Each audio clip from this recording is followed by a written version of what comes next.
who's big, muscly, and naked? Me. Wait, naked? Yes. No, Kinnikuman. So on our first Japan trip, you managed to get one of your grails. I would say the grail, the thing I had been fiending for my entire collector's career when I first figured out it even existed. And this is the Kinnikuman Coliseum. That's right. This is like the craziest and greatest playset ever created. It holds all the Kinnikuman Keshi, or minifigures. I remember first finding out about it around 1997 when the internet was just kind of kicking into high gear, AOL chat rooms. Kinnikuman chat group?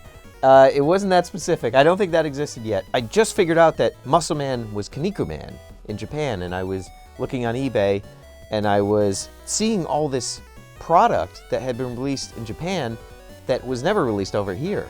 And it was like a very eye-opening moment for me. The Cadillac of collectibles was the Kinnikuman Coliseum. And I immediately started a email alert for Kinnikuman Coliseum in eBay. And do you know how many times I've gotten an email alerting me to that there was one available? None? Never. Never once. Much to my surprise, I found one on our last trip to Japan. I bought one, I got it home, and it was actually almost completely intact. It was miraculous. And it sits front and center in my gigantic bookcase, and that is my signature item. That is the thing I love the most, and I was so happy to get it. So round two, going to Japan, your Kinnikuman collecting tendencies just got kicked up like 3 notches. They went into overdrive. Now there's a lot of Kinnikuman product out there, but here in the States, there's nothing new coming out, besides M.U.S.C.L.E. You know, I think that our friends at Super 7, Brian Flynn and his crew, they're keeping the M.U.S.C.L.E. and the Keshi feeling alive and well.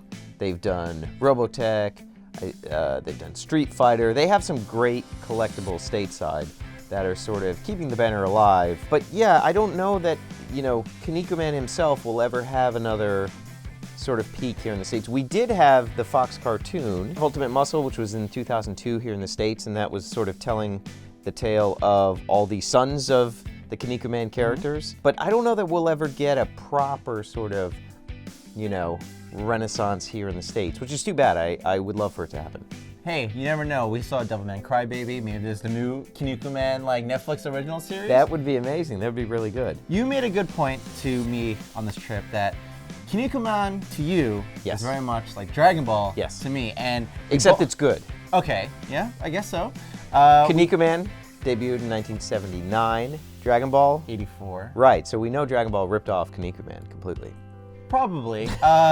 We found ourselves in Mandarake in the Keshi store, and it's funny because you go through the bin looking for your Kinnikuman, I go through the bin looking for my Dragon Ball Keshi. Who was your favorite Kinnikuman? At the start of this trip, it was Terrymon, who's from Texas. He's like the American wrestler. Yeah. I bought my first SH Figure Arts Kinnikuman figure, which I'd held off on that line because I didn't want to get sucked in, right? I knew I was going to buy one, I was going to love it, and then I was going to be like, oh my God, I got to have all of them. And sure enough, that happened. Yeah. But halfway through our trip, my taste started to transmogrify and change. And I'm not really a Terrymon fan anymore. I mean, he's still cool. But now, I like Phoenix. Super Phoenix. Phoenix. Or Phoenix, as our friend Yuta says. Phoenix. Yeah, he has now become my favorite Kinnikuman. He's one of the, obviously, 5 Fated Princes of the Kinnikuman universe. He's brothers with the main Kinnikuman that you would probably recognize. You know, we were going to leave Wonderfest. We were sort of so tired and done for the day. We'd seen everybody we wanted to see. We saw our buddy Wade Shin, said hi.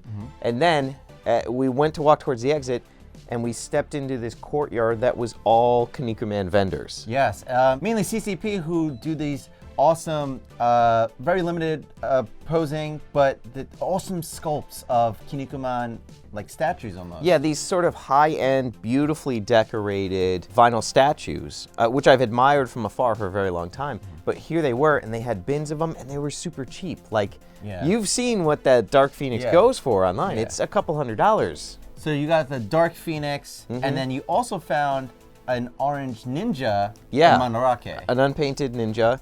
And then I got a red, sort of like weird brown color Kinnikuman as well. It's also such a treat to go to gacha machines and get brand new Kinnikuman Keshi, right? Like that's such a trip to me.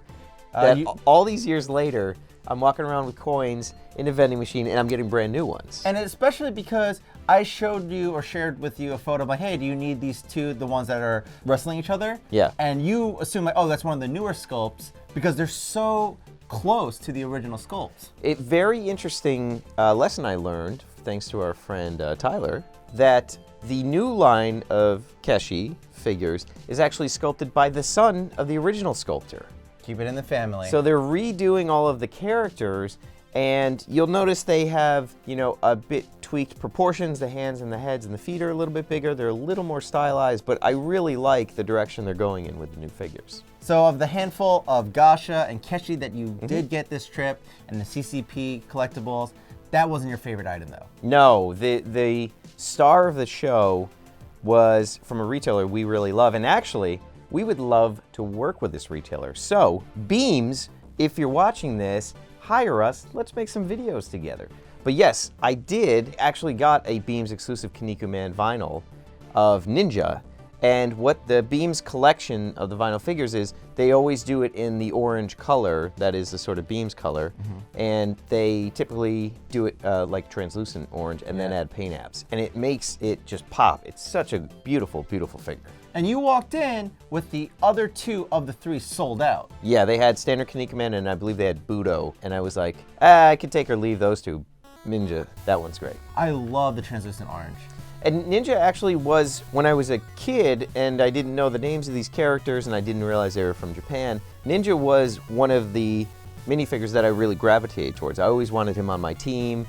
Like, he was a coveted figure. So it's, you know, it's still in the top 10 of my favorite Kinnikuman figures. You did happen to get some of the vintage ones as well. They're like this, they're posing like this. I did pick up a couple of the 4-inch figures. There's two different lines that kind of made in the 80s and 90s 4-inch Kinnikuman figures, and those were a huge inspiration for Knights of the Slice, on sale now. Link in the bio. And to kind of tease a future video, you did get one more Kinnikuman collectible. On our second to last day, yes, we went to Super Potato, and we're going to do a full rundown of Super Potato and all the other amazing vendors of video game and Famicom cartridges out there. But I did buy this awesome cartridge, which I will never be able to play, but I thought it was really awesome. I love the artwork on top of it. And look at this color yellow. How cool is that? The one thing that Japan does so much better than us is that the colored cartridges. Come on, America. Why didn't we have colored Nintendo cartridges? I can only think about the golden Zelda, but yeah. we'll save that for the video game episode. And then I think some of the like unlicensed Bible games also had like weird wacky colors. Look forward to an episode all about Japanese video games. Yeah, so obviously in the master bedroom, the front and center prime real estate is dedicated to Kinnikuman. He's just wonderful. He's a great friend. I love him dearly. If you like this episode, leave a comment down below on what's your favorite Kinnikuman character, and be sure to check out the Japan stores that we curated just for you. We did the hard work for you. Just click through, just buy something, and we'll get to make more videos. Definitely check out Japan at Market and Sumijikazi for collectibles like Star Wars, Dragon Ball Z, anime, and all your otaku collectibles. Again, that link is in the description below, bit.ly/TP Japan stores. And if you're new to the channel, be sure to subscribe and then click that bell icon so you'll be notified on whenever we upload. The only thing left to say is Pizza out.